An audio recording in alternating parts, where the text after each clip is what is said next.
하나님 말씀 봅니다. 갈라디아서 6장 11절에서 17절 말씀을 한 절씩 교독해서 봉독하도록 하겠습니다. 제가 먼저 11절 말씀을 봉독합니다. 형제들아, 내가 너희에게 알게 하노니 내가 전한 복음은 사람의 뜻을 따라 된 것이 아니니라. 이는 내가 사람에게서 받은 것도 아니요 배운 것도 아니요 오직 예수 그리스도의 계시로 말미암은 것이라. 내가 이전에 유대교회에 있을 때에 행한 일을 너희가 들었거니와 하나님의 교회를 심히 박해하여 멸하고 내가 내 동족 중 여러 영각자보다 유대인을 지나치게 믿어 내 조상의 전통에 대하여 더욱 열심히 있었으나 그러나 내 어머니의 태로부터 나를 택정하시고 그의 은혜로 나를 부르시니가 그의 아들을 이방에 전하기 위하여 그를 내 속에 나타내시기를 기뻐하셨을 때에 내가 곧 혈과 의논하지 아니하고 함께 봅니다. 또 나보다 먼저 사도된 자들을 만나려고 예루살렘으로 가지 아니하고 아라비아로 갔다가 다시 다메섹으로 돌아가노라. 아멘. 아멘. 네, 오늘 말씀은 사도 바울이 어떤 사람이었는지, 그리고 어떻게 자기 자신이 오직 참된 복음을 알게 되었는가를 간증하고 있는 말씀입니다. 지금 우리 교회도 후임 목사를 하나님께서 보내주시기를 지금 기다리고 기도하는 가운데 있는데요. 우리가 여러분들이 후임 목사를 맞이할 때 학력이나 경력이 아니라 어떤 여러 자격증을 가진 것을 볼 것이 아니라 확실하게 확인해야 하는 것이 신앙 간증입니다. 그 신앙 간증으로 언제 예수를 믿었고 어떻게 예수님을 뜨겁게 만나서 어떻게 내 자신의 삶이 변화받았는지, 그리고 어떻게 하나님의 부르심을 받았는지, 이 신앙관과 목회관, 그리고 목회 철학을 잘 듣고 모셔야 한다는 것을 오늘 말씀을 통해서 저와 여러분에게 깨닫게 해주고 있습니다. 사도 바울은 13절과 14절에는 자기 자신 예수님을 만나기 이전의 모습과 그리고 그 이후에 너무나 대조적으로 이제 설명해주고 있는데요. 회심 이전에 사도 바울은 자신의 삶을 이렇게 설명합니다. 어떻게 설명합니까? 그때는 바울이 아니었죠. 사울이었죠. 회심 이전의 사울은 유대교회에 있었습니다. 거기서 예수님의 제자들과 그리고 성도들, 하나님의 교회를 핍박하고 다녔고, 나아가서 교회를 없애고 제자들이나 성도들을 멸하려고 하였습니다. 예루살렘과 유대 경계를 넘어 다메섹까지 쫓아갔습니다. 그런데 그렇게 예수 믿는 사람들을 죽이려고 쫓아가다가 다메섹에서 이제 예수님을 뜨겁게 만나게 됩니다. 그런 예수 믿는 사람들과 교회를 박해하고 멸하려고 했던 그런 바울이 이제 하나님의 종이 되었다고 하니까 이것은 분명 사울이 하나님이 종이 된 것처럼 위장해서, 그러니까 이 사울이 위장을 해서 교회를 박해해서 없애려는 것이 아니냐는 소문이 나 있었습니다. 믿지를 못했어요. 예수님을 만나서 예수님의 종이 됐다는 사실을 믿지를 못했어요. 이런 오해를 받고 있는 바울이 아무리 예수님의 계시로 받은 하나님의 말씀을 전한다 할지라도 사람들이 바울이라는 인간 자체를 지금 믿지 못하고 있잖아요. 네가 어떤 사람인데 어떻게 네가 복음을 전할 수 있어? 믿지를 못하는데 바울이 전하는 복음을 믿을 수 있겠습니까? 바울 자신을 못 믿는데 바울이 전하는 복음을 믿지 못한 건 당연한 일이에요. 그 말씀이 지금 13절, 14절에서 변명을 하고 있습니다. 그래서 바울은 자신이 참으로 내가 하나님의 종이야, 거짓말로 내가 위장하고 있는 것이 아니라는 것을 다메섹에서 자기 자신 예수님을 뜨겁게 만난 체험을 통해서 믿게 되었음을 간증을 하고 있는 것입니다. 저는 오늘 본문 말씀을 준비하면서 이단들이 이 지금 바울이 말한 그 예수님을 직접 만난 이 말씀을 너무 많이 이용하고 있다는 사실을 염려하고 있습니다. 어떻게 이용합니까? 11절, 12절 말씀 한번 다시 볼까요? 한번 같이 봅니다. 형제들아, 내가 너희에게 알게 하노니 내가 전한 복음은 사람의 뜻을 따라 된 것이 아니니라. 이는 내가 사람에게서 받은 것도 아니요 배운 것도 아니요 오직 예수 그리스도의 계시로 말미암은 것이라. 아멘. 이 말씀을 이용하는 거예요. 어떻게 이용합니까? 예수님에게 나는 직통 계시를 받았다는 거예요. 직통 계시. 그러니까 나는 예수님에게 항상 직통 계시를 받기 때문에 하나님의 종으로서 사역을 하고 있다는 것입니다. 지금 사도 바울이 말한 이 말을 이 잘못된 거짓 선지자들, 거짓 목사들이 이 말을 이용한단 말입니다. 그러니까 여러분들이 정말 잘 알아야 하는 것은 바울이 받은 이 직통 계시는 어떤 내용인가를 알아야 돼요. 하나님이 바울에게 직접적으로 계시해 준 것은 뭐예요? 예수님의 십자가의 죽음과 부활입니다. 십자가의 복음이에요. 예수님이 바울에게 직통 계시해 준 것은 십자가의 복음이에요. 그런데 현재 지금 여러분들이 유튜브를 보고 있으니까 알겠지만 유튜브에 지금 너무나 난무하게 나돌아다니는 수많은 사역자로 자처하는 수많은 사람들이 예수님과의 직통 계시를 받았다고 말하면서 너무나 많은 성도들의 영혼을 미혹하고 있는 것이 현실입니다. 직통 계시라는 거예요, 다. 거짓 사역자들이 말하는 직통 계시는요, 십자가의 복음이 아니에요. 여러분 들어보세요 한번. 내가 예수님에게 직통 계시 받았는데 당신이 뭐 어떻고 어떻대 이런 식이에요. 사람들의 마음을 그래서 미혹해요. 어떻게 내 마음을 저렇게 잘 알지? 어떻게 내 마음을 깨트려 보지? 역시 예수님은 직통 계시를 받았구나. 이렇게 넘어가는 거예요. 미혹을 당하는 거예요. 예수님이 그렇게 직통 계시 해주시는 분이 아님을 알아야 돼. 이제 갈수록 심해질 것입니다. 갈수록 교회를 무너뜨리고, 그래서 멀쩡하게 정상적으로 교회를 잘 다니고 있는 성도들을 미혹해서 교회를 무너뜨리고 영성을 깨트리게 하고, 그리고 어디로 빠지게 해요? 기복주의 신앙, 신비주의 신앙, 인본주의 신앙 가지게 하는 이 모든 것들은요, 사람에게서 나온 것입니다. 모든 중심이 말은 예수를 말하는 것 같아요. 그러니까 여러분들이 넘어가죠. 예수 말하네. 예수 중심인 것 같은 거예요, 말은. 그런데 사람들 마음에 맞추어져 있어요. 듣는 사람들 마음에 맞추어져 있는 거예요. 사람들이 뭘 듣기를 원하는지. 사람들의 영적인 호기심과 육적인 만족을 위해서 신비스러운 기사와 체험으로 유혹하는 것입니다. 사람들의 합리적인 생각을 만족시켜주는 신비스러운 기적과 능력을 보여주면서 유혹합니다. 그 모든 중심이 누구라고요? 사람. 그러나 참된 복음의 중심은요, 사람이 아닙니다.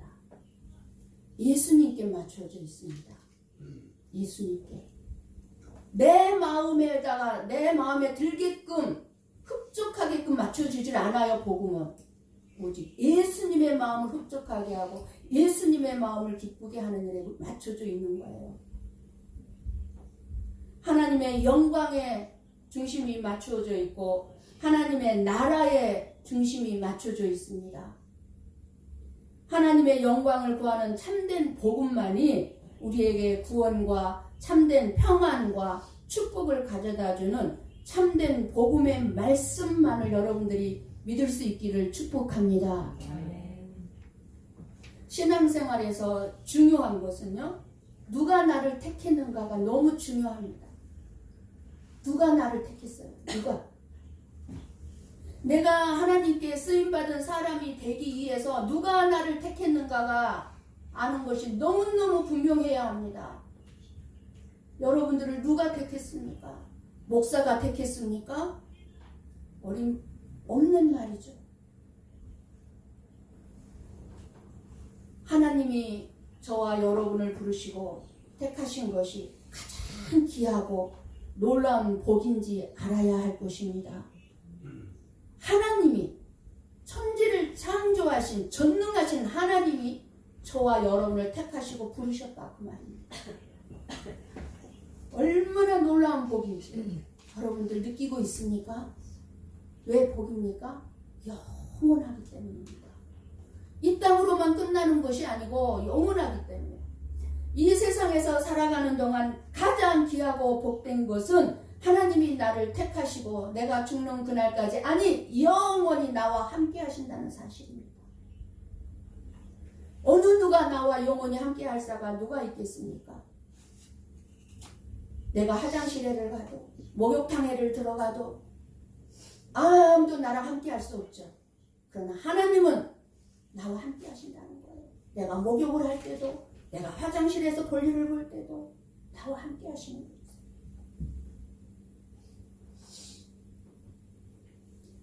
여기서 바울이 강조하는 것은 하나님의 주권입니다.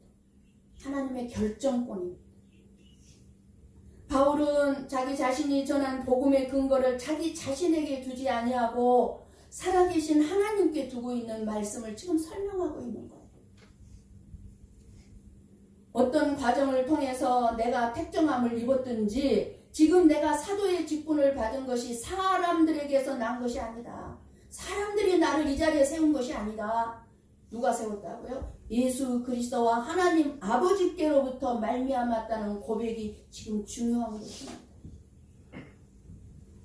자신의 의지로 사도가 된 것이 아니라 자기가 사도가 되고 싶어서 자기가 목사가 되고 싶어서 된 것이 아니라 하나님의 절대적인 주권적 선택에 의해서 사도로 부르심을 받았다는 것입니다.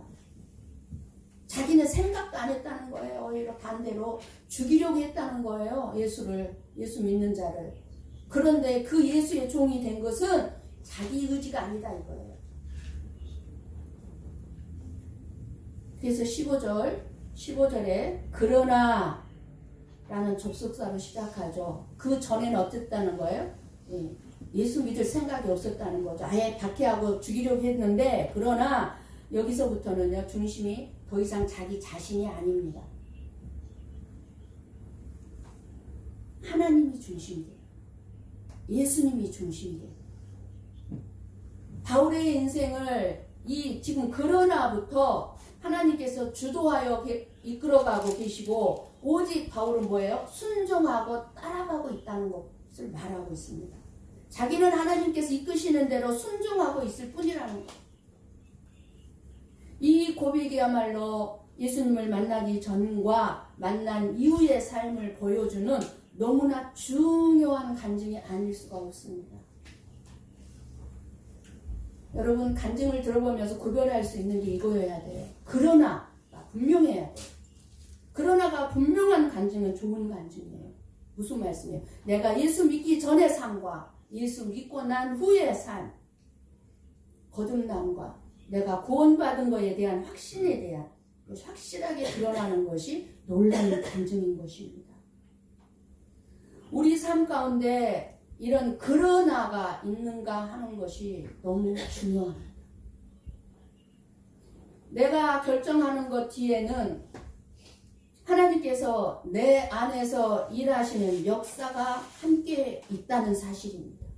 내가 결정한 것 같지만 내가 결정한 게 아니고 그렇게 결정할 수 있도록 일하시는 분이 누구라고요? 하나님이라는 거예요. 내가 일단 기도를 했어요. 이렇게 하면 좋겠습니까? 아무 응답을 못 받았어요. 확실하게. 그럼에도 불구하고 내가 어떠한 결정을 내려야만 되고 내렸어요. 그러면 누가 일했다는 거예요? 하나님이다. 내가 결정한 게 아니에요. 하나님이 하시는 것이에요. 꼭 확실한 어떤 응답을 줘야만 하나님이 하시는 게 아니에요. 바울은 복음의 내용을 예수님의 계시로 알게 된 후 이렇게 고백했습니다. 빌립보서 3장 7절 8절 말씀을 봅니다. 함께 봅니다. 그러나 무엇이든지 내게 유익하던 것을 내가 그리스도를 위하여 다 해로 여길 뿐더러 또한 모든 것을 해로 여김은 내 주 그리스도 예수를 아는 지식이 가장 고상하기 때문이라. 내가 그를 위하여 모든 것을 잃어버리고 배설물로 여기면 그리스도를 얻고. 무슨 말씀이에요?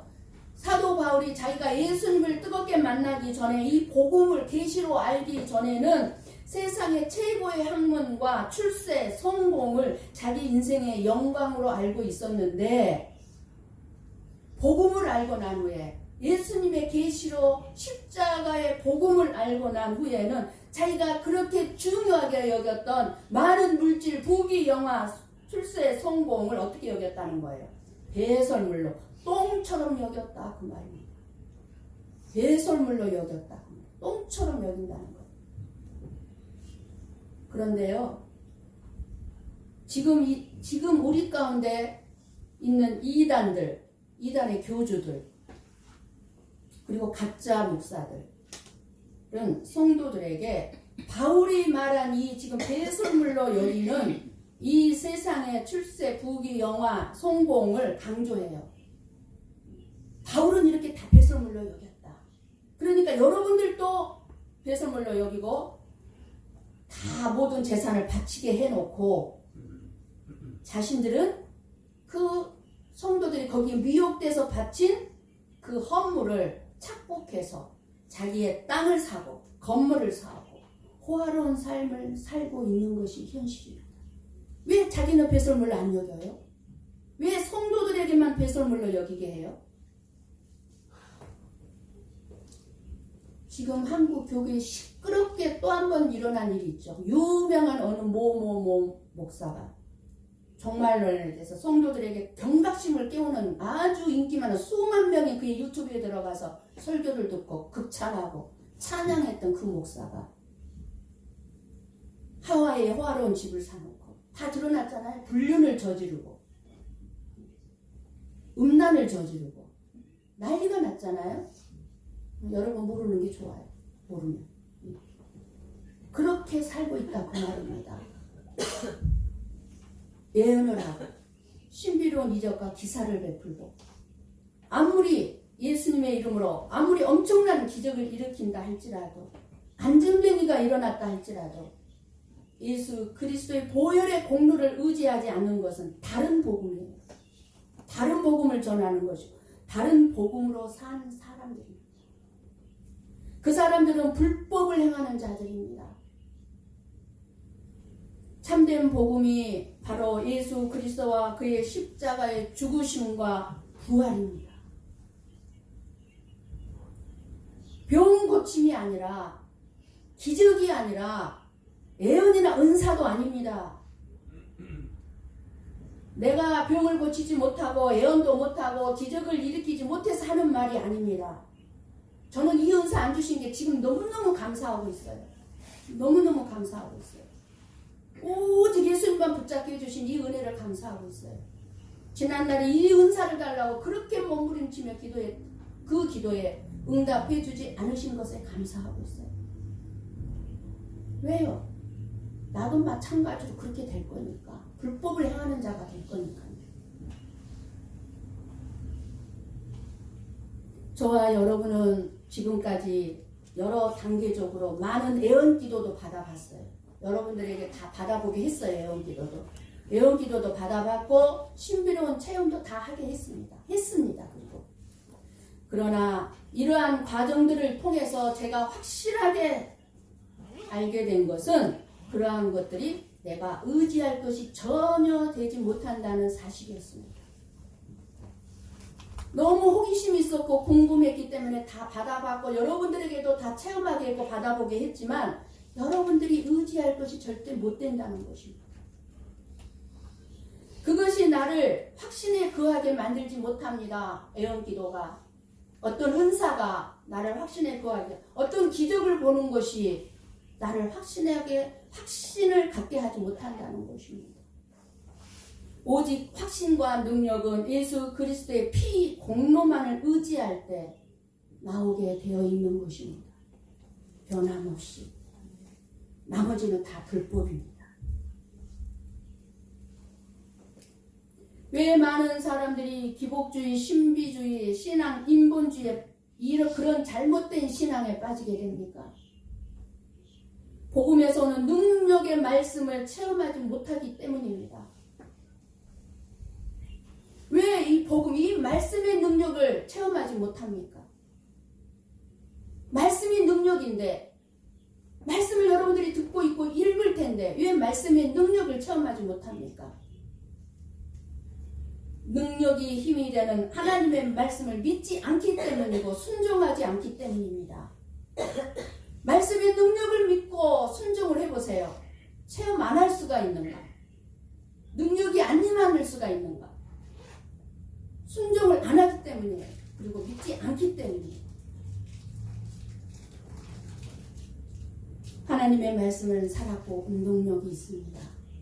능력이 있습니다. 그리고 하나님은 말씀대로 행하고 이루어 가십니다. 15절을 다시 한번 보십시다. 여러분 눈으로 보세요. 하나님께서 바울을 택정하실 때 그때가 언제라고 말하고 있습니까? 예수님을 믿고 회개하고 난 다음이라고 합니까? 어머니 태에 임신할 때부터라고 말하고 있습니다. 이미 창세 전이라는 얘기예요. 쉽게 말하면. 우리를 하나님께서 택하신 시간이 내가 태어나기도 전, 이 우주 만물을 창조하기 전이라는 사실을 우리는 잊지 말아야 합니다. 시편 139편 16절 말씀을 봅니다.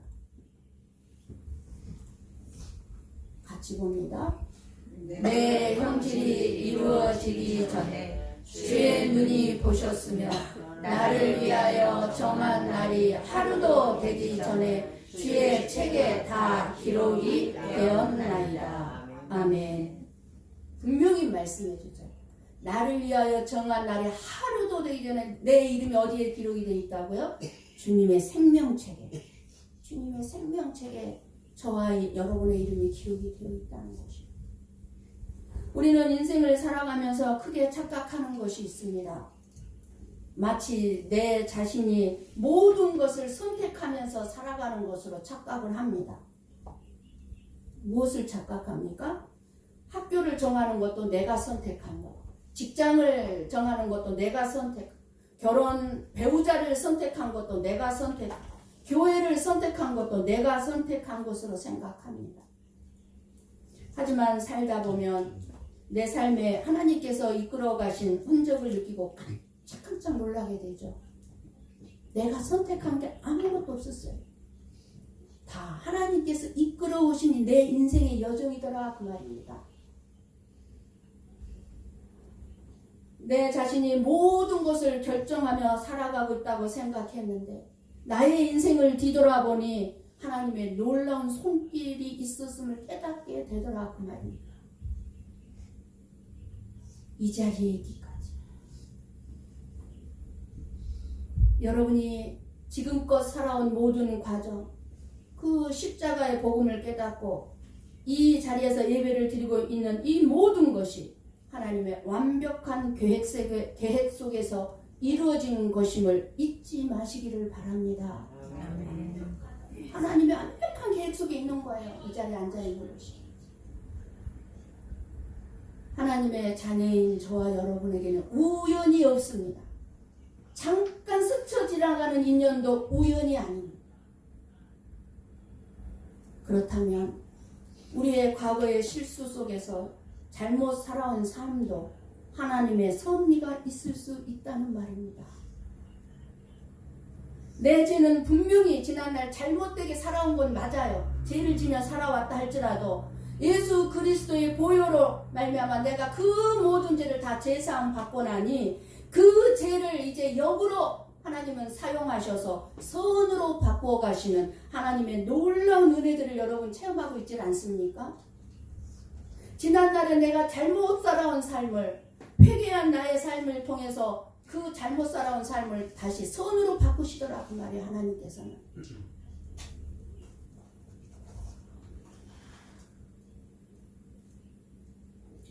과거에 잘못된 삶이나 죄악에도 불구하고 저와 여러분을 부르신 그 섭리, 이것은 내 자신의 구원의 문제만이 아니라 사명과 연결되는 놀라운 면을 가지고 있음을 오늘 본문의 말씀을 통해서 바울은 보여주고 있는 것입니다. 우리들에게 바울이 죄악된 삶과 그것을 이용해서 복음을 전하는 자를 어떻게 16절 말씀을 봅니다.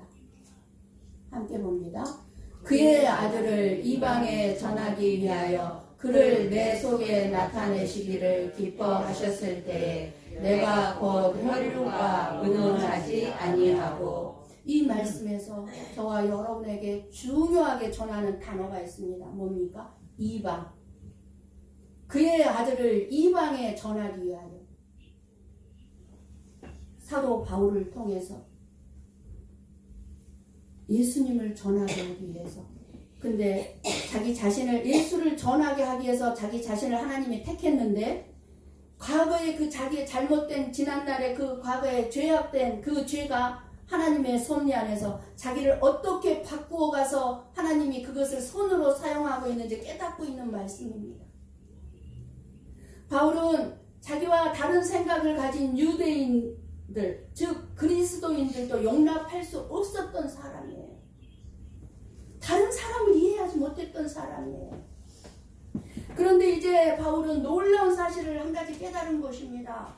그것은 자기도 이방인과 다름없는 죄인이었다는 사실을 깨달은 거예요. 자기가 죄인 취급하고 벌레만도 못한 사람 취급했던 그 죄인들이라고 여겼던 이방인들이 바로 자기도 똑같은 죄인이라는 사실을 깨달은 거예요.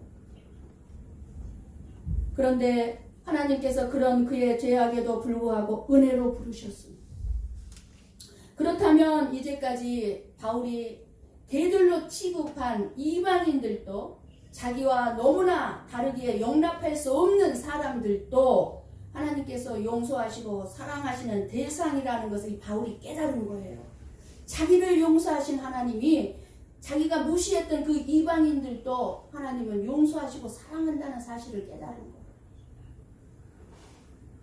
사도 바울의 순종이란 행동을 통해서 그 결과로 택정해 주신 것이 아니라, 내가 행동이 변화돼서 나를 택정해 주신 것이 아니라, 우리가 예수님을 믿는 순간 하나님이 나를 택정해 주신 것이 아니라 이미 그 이전에 하나님이 나를 어머니 뱃속에 잉태시키기 전부터 나를 택정하셨다는 사실을 깨달은 것. 저와 여러분. 그렇게 바울은 택정하시고 구별하신 하나님께서 은혜로 부르셨습니다. 택정함도 그렇지만 부르심도 은혜입니다. 예수를 믿게 되는 것은 바로 이런 부르심이 있었기 때문에 가능한 것입니다. 하나님께서 부르시는 자들이 하나님께 나올 수 있는 것이에요. 하나님께서 부르지도 않는데 어느 누가 하나님 앞에 감히 나올 수 있겠습니까? 아니에요. 하나님께서 부르시는 자들만 하나님 앞에 나올 수 있는 거예요. 그것이 은혜입니다. 내가 하나님을 찾아온 것 같이 생각이 돼도 지금 바울이 말하고자 하는 것은 사실은 하나님께서 나를 부르셨기 때문에 내가 하나님을 찾게 된 것이다 라고 우리에게 말해주고 있는 것입니다. 오늘 이 본문을 통해서 하나님께서 우리에게 주시는 깨달음이 있습니다. 왜 우리가 이런 사실을, 이 바울의 이런 개인적인 삶을 우리가 알아야 할 필요가 있을까요? 왜 이렇게 기록해놓고 우리에게 말씀해주고 있을까요? 지금 이 시대에도 갈라디아 교회가 처했던 동일한 위험이 저와 여러분 가운데 있고 우리 교회에 있고, 초대교회가 겪었던 복음의 진리를 지켜내야만 하는 싸움이 우리 교회에도 있고 지금 한국 교회나 세상 교회에 있기 때문에 그렇습니다. 복음의 진리가 무너지면요, 우리의 모든 것이 다 무너지는 것입니다. 우리의 삶은 말할 것도 없어요. 아무것도 아닌 거예요. 우리 교회도 무너지는 거예요. 오직 복음의 진리 위에 저와 여러분이 바로 서 계시지 않는다면 여러분은 매일의 삶 속에서 하나님의 말씀을 타협하면서 저울질하면서 어떤 것은 순종하고 어떤 것 순종하기 싫은 것은 안 하고 그렇게 살아가게 될 것입니다. 우리는 갈라디아서를 매주일 살펴보면서 이 복음의 진리가 저와 여러분 가운데 역사하고 이 진리를 살아내도록 하는 것을 경험할 수 있기를 저는 간절히 원합니다. 교회와 지도자를 판단하는 절대 기준은요, 바로 오직 하나의 복음입니다. 디모데전서 3장 15절 말씀을 봅니다. 함께 봅니다. 만일 내가 지체하면 너로 하여금 하나님의 집에서 어떻게 행하여야 할지를 알게 하려 함이니 이 집은 살아계신 하나님의 교회요 진리의 기둥과 터니라. 교회가 참 하나님의 교회 인간을 판단하는 절대 기준은 뭐라고 그러는 거예요? 교회 부흥이 아니에요. 교회가 막 부흥하면은 하나님이 저 교회에 진리가 있는 교회야. 그게 아니라는 게 교회 부흥도 아니고 많은 구제 사역도 아니고 다양한 프로그램도 아니고 교회 건축 건물도 아니고 주차장도 아니에요. 그 절대 기준은 바로 참된 복음이 증거되고 있는가입니다. 두세 명만 있다 할지라도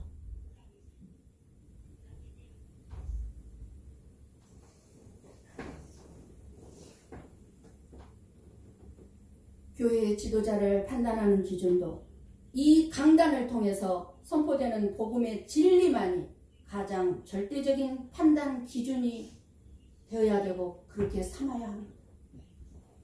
여러분도 예수님을 믿는데 믿기 전이나 믿고 있는 지금이나 생각과 모습, 삶에 조금 더 변화가 없이 예전 그대로라면 여러분의 믿음에 대해서 심각하게 고민해 봐야 합니다. 진짜 고민해 봐야 돼요. 내가 변화한 게 없다.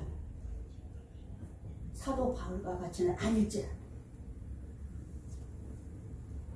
신앙생활에 연수만 내렸지 처음 예수를 믿을 때 그 믿음이 지금까지 그대로 10년이 지나고 20년이 지났는데도 그대로 가지고 있고 자라지 못하고 있다면 그 사람은 믿음에 있어서 심각한 장애인인 거예요. 장애인. 예수를 믿는 사람에게는 생각과 인격과 가치관과 삶의 모습에 있어서 분명한 변화가 일어나야 합니다. 지금 사도 바울은 그것을 말하고 있는 거예요. 하나님이 나를 통해서 무엇을 행하고자 하시는가? 하나님께서 내가 어떤 인생을 살기를 원하고 있는가? 하나님은 내가 어떤 삶을 살아가기를 원하고 있는가? 하나님은 내가 어떤 일에 쓰임받기를 원하는가? 분명히 알아야 합니다. 그럴 때 사명이 있는 사람은 자신이 해야 할 일을 명확하게 알고 십자가의 삶을 살 때 절대로 좌절하는 법이 없을 것입니다. 낙심하지 않습니다. 왜요? 확실하게 사명을 알고 십자가의 복음이 내 안에 딱 못 박혀 있는데 좌절이 낙심이 없어요. 실수를 하고 잘못을 저질러도 고달픈 환경 속에 있다 할지라도 결코 낙심하거나 뒤로 물러서지 않습니다. 바울은 이러한 철저한 확신을 가졌기 때문에 옥에 갇혔을 때나 매를 맞았을 때나 굶주릴 때나 고난을 당할 때나 오히려 더 그 고난이나 굶주림이나 매 맞는 것이 힘이 되고 위로가 되어서 자기 자신이 달려가야 할 복음을 전하는 일, 이방인들에게 복음을 전하는 일, 참된 복음만을 선포하며 이 세상의 모든 것들을 쓰레기로 여긴 것입니다. 그 어떤 호화로운 편한 삶을 추구하지 않았습니다. 이 복음은 사람에게서 시작된 것이 아닙니다. 하나님의 완전하신 지혜에 의해서 하나님의 전능하심으로 완성된 복음입니다. 이 복음이 저와 여러분에게까지 왔고 지금 저와 여러분에게 머물러 있습니다. 저는 어쩌다가 예수님께서 이렇게 나를 부르시고 택하시고 믿게 해주시는지 그저 그것만 생각해도 감사해요. 진짜 감사해요. 그 무엇하고도 가보지 않을 거예요. 그 무엇하고. 간증은요, 십자가입니다. 여러분 간증 많이 들어보십시오. 하나님이 어떻게 일하셨는가를. 하나님의 살아계심을 느낄 수가 있어요. 남의 삶이 아니에요. 나하고 연결돼 있어요. 하나님의 일하심은. 간증은 십자가입니다. 자기의 영광의 삶이나 자기 자랑하는 것이 간증이 아니에요. 말로만이 아니라 삶으로 변화된 모습을 보여야 하는 것이 간증입니다. 그래서 간증하고 나면 사단의 막 그 역사가 되게 심해요. 왜? 너 이렇게 간증했지? 너 진짜 그렇게 사는가 보자? 더 유혹해서 넘어뜨려요. 그 간증은요 쉽게 해서는 안 되는 거예요.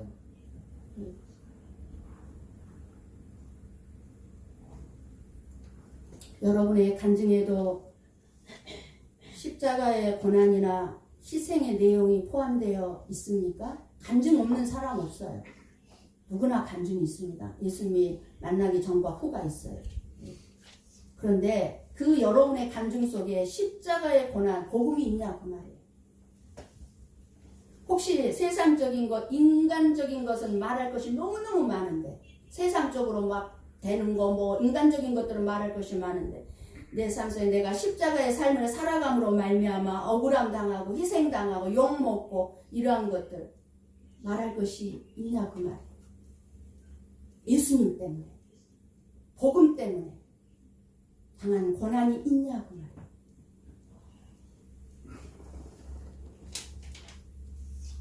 십자가의 삶은 말할 것이 전혀 없는 삶이지는 않는지요.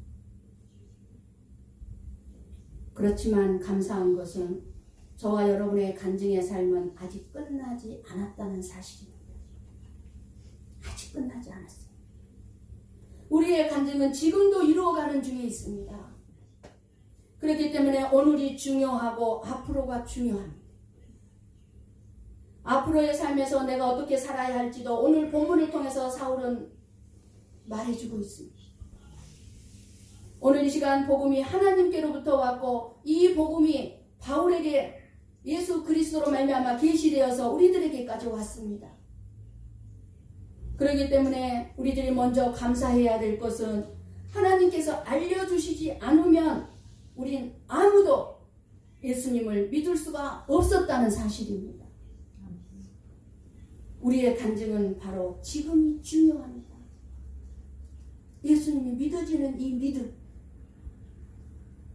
나중에 예수 믿는 것 중요한 것 아니에요. 얼마나 많은 사람들이 나중에 믿을 거야.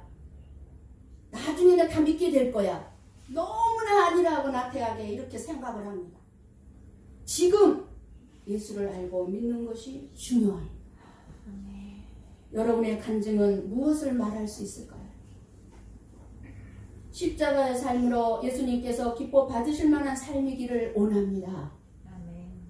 은혜로 나를 부르신 예수님을 믿고 난 후에 변화된 저와 여러분의 모습과 하나님께서 저와 여러분을 사랑하시고 부르시고 사명을 주셨다는 확신과 저와 여러분의 변화된 모습을 통해서 다른 사람들이 그리고 다른 사람들에게 생명의 복음을 전하고 생명을 얻게 하고 하나님께 영광을 돌리게 되었다는 사실을 간증할 수 있는 저와 여러분이 되시기를 주님의 이름으로 간절히 축원합니다. 아멘. 기도하겠습니다.